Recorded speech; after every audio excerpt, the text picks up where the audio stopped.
जय श्री कृष्णा। राधे राधे दोस्तों। शिव महापुराण सभी पुराणों में सबसे अधिक महत्वपूर्ण व सबसे ज़्यादा पढ़े जाने वाला पुराण है। शिव महापुराण में शिव जी को पंचदेवों में प्रथम अनादि सिद्ध परमेश्वर के रूप में स्वीकार किया गया है। इस पुराण में भोलेनाथ के जीवन के चरित्र पर प्रकाश डालते हुए उनके रहन सहन, विवाह और उनके पुत्रों की उत्पत्ति के विषय में विशेष रूप से बताया गया है। चलिए अब एकाग्र मन से महादेव का ध्यान करके शिव महापुराण शुरू करते हैं।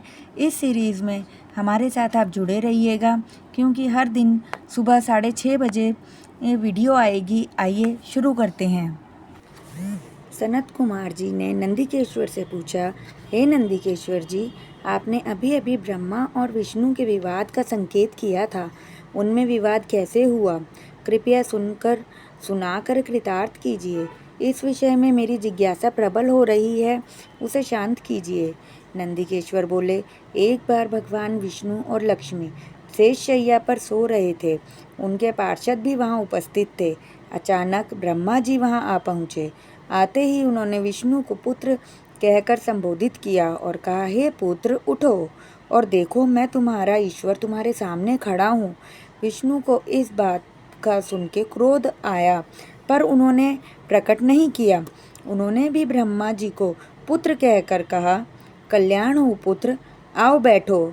ये तुम्हारा मुंह टेढ़ा सा लग रहा है, क्या बात है? ब्रह्मा बोले, मुझे लगता है तुम्हें अभिमान हो गया। क्या तुम नहीं जानते कि मैं सारे संसार का पितामह हूँ और तुम्हारा रक्षक भी? विष्णु ने कहा, क्यों अपना बड़प्पन दिखाते हो? क्या तुम्हें नहीं मालूम कि सारा संसार मुझ में निवास करता है और तुम मेरे ही नाभि कमल से प्रकट हुए हो? विवाद ने उग्र रूप धारण कर लिया। दोनों में युद्ध होने लगा। उनके वाहन भी आपस में लड़ने लगे। इस युद्ध से देवता लोग घबराकर कांपने लगे। उन्होंने कहा, आप दोनों लड़कर अनुशासन तोड़ रहे हैं। अरे, ये सारी सृष्टि तो शिव जी की है। उनकी इच्छा सबसे ऊपर है। उनकी इच्छा के बिना सृष्टि का एक तिनका भी नहीं हिल सकता। अच्छा हो कि उनके पास चलकर इस विवाद का निर्णय करा लिया जाए। हम अभी उनके पास जाते हैं। ऐसा कहकर सभी देवता शिवलोक में पहुंच गए और शिवजी को प्रणाम किया। देवताओं को आसन देकर शिवजी ने उन्हें आसन पर बिठा लिया। महादेव जी ने देवताओं से कहा, सुना गया है कि ब्रह्मा और विष्णु का परस्पर युद्ध हो रहा है। उनके युद्ध से आप लोग दुखी हैं, पर तुम घबराओ मत, मैं इसका समाधान कर देता हूँ। शिवजी अपने 100 गणों को लेकर वहाँ पहुँचे जहाँ ब्रह्मा और विष्णु का युद्ध हो रहा था।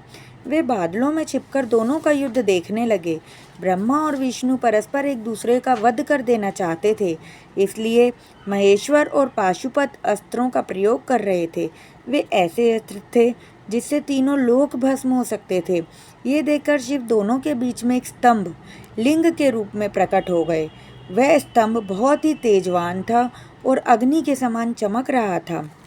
उस तेजयुक्त स्तंभ को देखकर ब्रह्मा और विष्णु आश्चर्यचकित हो गए। उनके अस्त्र शस्त्रों का प्रहार बंद हो गया। दोनों ने सोचा कि यह अग्नि के समान चमकने वाला स्तंभ क्या है? क्या कुछ समझ में नहीं आ रहा। इससे इसका पता लगाना पड़ेगा। अग्नि के समान चमक रहा था।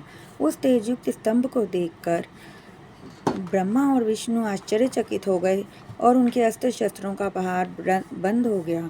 दोनों ने ये सोचा कि अग्नि के समान चमकने वाला स्तंभ क्या है? कुछ समझ में नहीं आ रहा, हमें इसका पता लगाना पड़ेगा। ये सोचकर दोनों चल पड़े।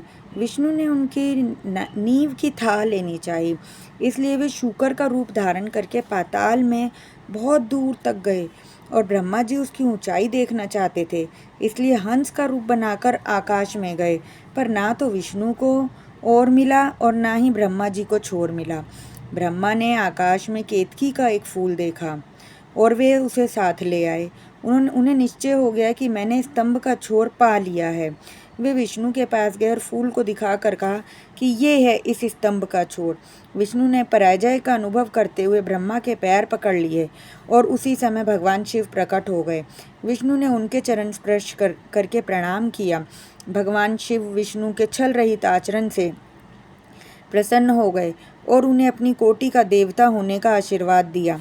इसके बाद महादेव ने अपनी बोहों से भैरव को प्रकट कर दिया।